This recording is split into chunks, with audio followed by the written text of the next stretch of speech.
அஸ்ஸலாமு அலைக்கும். இப்போது நம்ம மட்டனில் எலும்பு சூப்பு வைக்க போகிறோம். அதுக்கு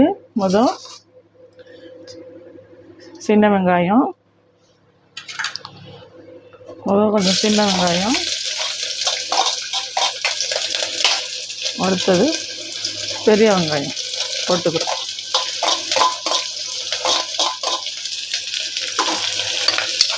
போட்டு வதக்கிக்கிறோம்.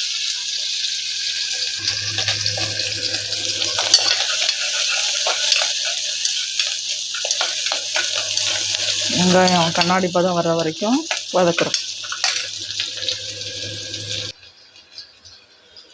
கண்ணாடி பதம் வந்துருச்சு வெங்காயம்.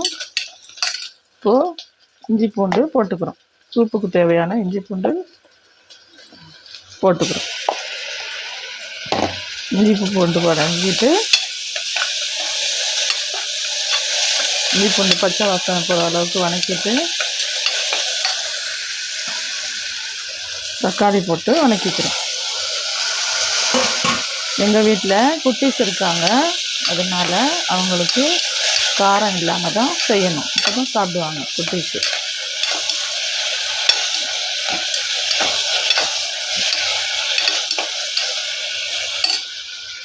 அதுக்கு லைட்டாக மஞ்சள்தூள் போட்டுக்கிறோம். லைட்டாக மல்லித்தூள் கொஞ்சம் போட்டுக்கிறோம்.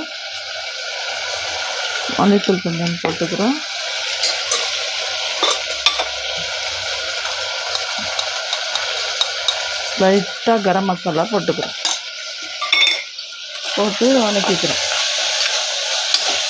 இதில் பச்சை மிளகாயோ மிளகாத்தூளோ எதுவுமே போட வேண்டியதில்லை. ஏன்னா அவங்க உரப்பு இல்லாமல் தான் சாப்பிடுவாங்க. குட்டீஸு காரம் இல்லாமல் சாப்பிடுவாங்க. அதனால் அவங்களுக்காக காரம் இல்லாத சூப்பு கொஞ்சம் வைக்கணும். இப்போ மட்டனில் எலும்பை போட்டுக்கிறோம்.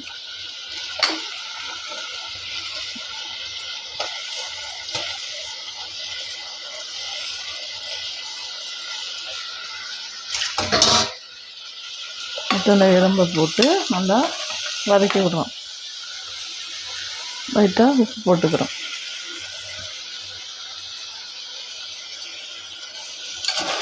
உப்பு போட்டு லைட்டாக வதக்கி விடுறோம்.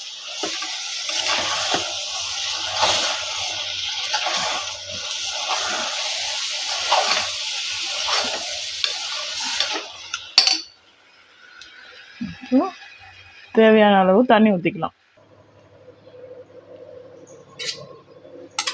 இப்போ மட்டனை நல்லா வேக வைக்கணும்.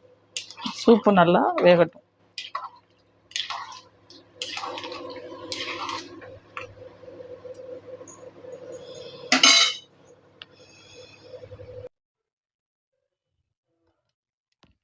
இப்போ சுவையான மட்டன் சூப் தயார். சுவையான மட்டன் சூப் ரெடி ஆயிடுச்சுங்க. இதில் லைட்டாக பெப்பர் மட்டும்